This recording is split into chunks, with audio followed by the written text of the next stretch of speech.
இன்றைய புனிதர் அறிவோம். பிப்ரவரி 4. புனித அருளானந்தர்.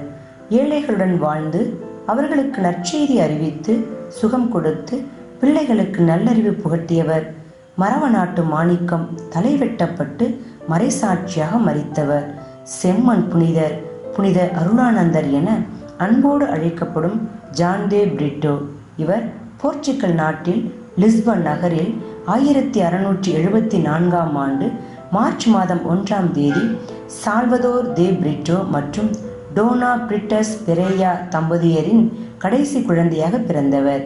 இவருடைய இயற்பெயர் ஹெக்டர் தே பிரிட்டோ.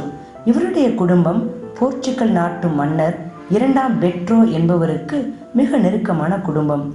இம்மன்னரும் ஜான் தே பிரிட்டோவும் மிக நெருக்கமான நண்பர்கள்.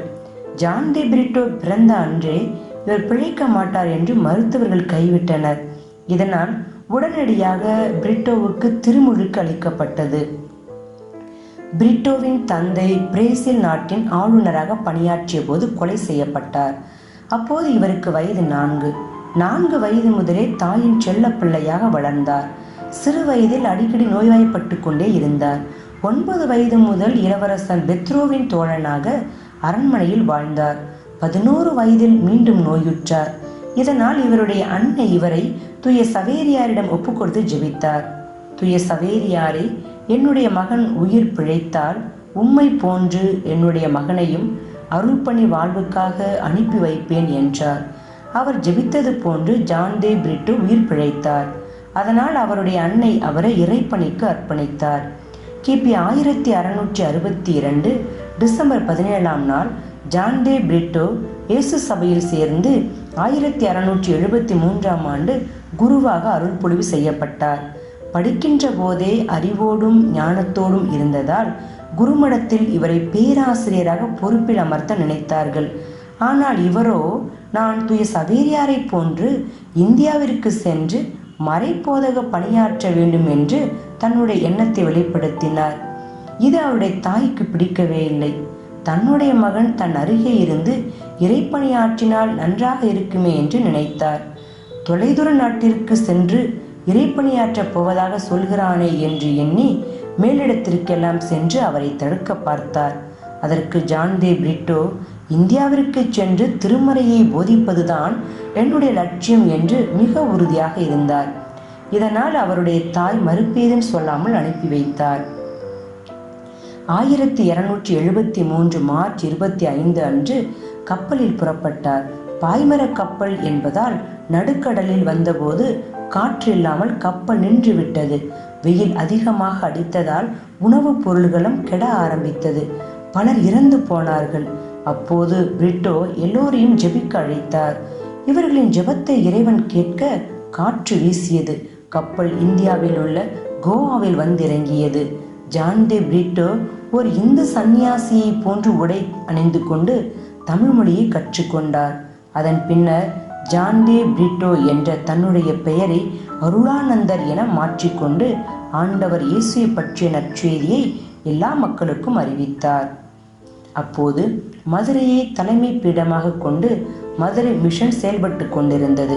சில காலத்திலேயே அதன் தலைமை பொறுப்பை ஏற்றுக்கொண்டு ஜான் தே பிரிட்டோ என்ற அருளானந்தர் தொடக்கத்தில் தத்துவாஞ்சேரி, சிறுகடம்பனூர், கூத்தூர், கரையாம்பட்டி, வடக்கன்குளம் என்ற பகுதிகளில் மறைபோதக பணியை செய்தார். பின்னர் அருளானந்தர் ராமநாதபுரம், புதுக்கோட்டை மற்றும் திருநெல்வேலி மாவட்டத்தின் சில பகுதிகளை உள்ளடக்கிய மரவ நாட்டின் எல்லை பகுதியில் 5/5/1686 தனது பணியை ஆரம்பித்தார். ஆண்டவர் இயேசுவை பற்றிய நற்செய்தியை அறிவிப்பதை கேட்ட மக்களில் நிறைய பேர் மனம் மாறினார்கள். கிறிஸ்தவ மதத்தை தழுவி கொண்டார்கள். அப்போது அங்கே இருந்த குறுநில மன்னர் அருளானந்தரையும் அவரை சேர்ந்த மக்கள் சிலரையும் சிறையில் அடைத்து சித்திரவதை செய்தான். இதற்கிடையில் அந்த குறுநில மன்னனின் அரண்மனையில் இருந்த குதிரைகள், யானைகள் அனைத்தும் நோய்வாய்ப்பட்டு கீழே விழுந்தன. இதனால் பயந்து போன அந்த குறுநில மன்னன், அருளானந்தர் சாதாரண மனிதர் கிடையாது, அவர் இறை மனிதர். அதனால் தான் அவரை நாம் துன்புறுத்தும் பொழுது நம் அரண்மனையில் இருக்கும் உயிரினங்கள் நோயில் விழுகின்றன என்பதை உணர்ந்து அவரையும் அவரோடு இருந்தவர்களையும் நற்செய்தி அறிவிக்க கூடாது என்று மிரட்டி விடுதலை செய்து அனுப்பி வைத்தான். இந்த நேரத்தில்தான் அருளானந்தருக்கு அவருடைய சொந்த மண்ணிலிருந்து நெருங்கிய நண்பரான இரண்டாம் பெட்ரோ என்பவரிடமிருந்து அழைப்பு வந்தது. அதனால் 1687 ஆண்டு அவர் போர்ச்சுகல் நாட்டிற்கு சென்றார். அங்கே மன்னன் இரண்டாம் பெட்ரோ அருளானந்தரை தன்னுடைய அரசவையில் ஆலோசகராக இருக்கும்படி கேட்டுக்கொண்டார். ஆனால் அருளானந்தரோ இந்தியாவில் மறைப்போதக பணியை செய்து அங்கே தன்னுடைய உயிரை துறப்பதே கனவு லட்சியம் என்று சொல்லி மறுத்துவிட்டார். சில நாட்கள் போர்ச்சுகலில் இருந்த அருளானந்தர் மீண்டுமாக 1690 ஆண்டு இந்தியாவிற்கு திரும்பினார். இந்தியாவிற்கு வந்த அருளானந்தர் மீண்டுமாக ராமநாதபுரம் பகுதியில் தன்னுடைய மறைப்போதக பணியை இன்னும் சிறப்பாக செய்ய தொடங்கினார். அப்போது தடியத்தேவர் என்னும் குறுநில மன்னன் நோய்வாய்ப்பட்டு கிடந்தான். அவனுக்கு எத்தனையோ வைத்தியர்கள் வந்து சிகிச்சை அளித்தும் அவனுடைய நோய் நீங்கவில்லை. இந்த நேரத்தில் அவன் அருளானந்தரை குறித்தும் அவரால் நடக்கும் புதுமைகளை குறித்தும் கேள்விப்பட்டான். எனவே அவன் அருளானந்தரை தன்னுடைய அரண்மனைக்கு வரவழைத்து ஜெபிக்கச் சொன்னான். அருளானந்தர் அவனுக்காக இறைவனிடம் ஜெபித்தார். அற்புதமாக அவனிடம் இருந்த நோய் அவனை விட்டு விலகியது. இதனால் அவன் திருமுழுக்கு பெற்றான். அவன் திருமுழுக்கு பெற்ற பிறகு கிறிஸ்துவின் போதனைகளை குறித்து இன்னும் அறிய தொடங்கினான். அவன் 5 மனைவிகளோடு வாழ்ந்து கொண்டிருந்தான்.